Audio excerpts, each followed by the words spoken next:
Apat na sospek ang naaresto sa ikinasang buy-bust operation ng Drug Enforcement Team ng Rodriguez Municipal Police Station nitong Hunyo 6 taong kasalukuyan sa Barangay Jeronimo, Rodriguez, Rizal.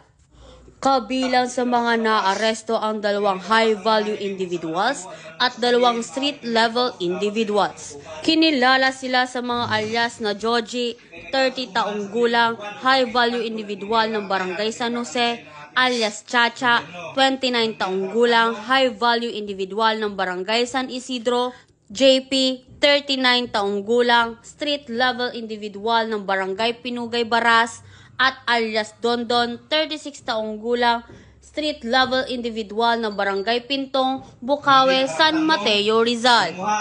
Nasamsam mula sa mga sospek ang 5 knot-tied at 5 heat-sealed plastic sachet na naglalaman ng hinihinalang shabu na may kabuuang timbang na 500 gramo at tinatayang nagkakahalaga ng 3.4 million batay sa standard drug price. Samantala, ang mga nakumpiskang ebidensya ay isinumite na sa Rizal Provincial Forensic Unit para sa kaukulang pagsusuri. Habang ang mga sospek ay sumailalim sa drug testing, sila ay sasampahan ng kasong paglabag sa Republic Act 9165 o ang Comprehensive Dangerous Drug Act of 2002.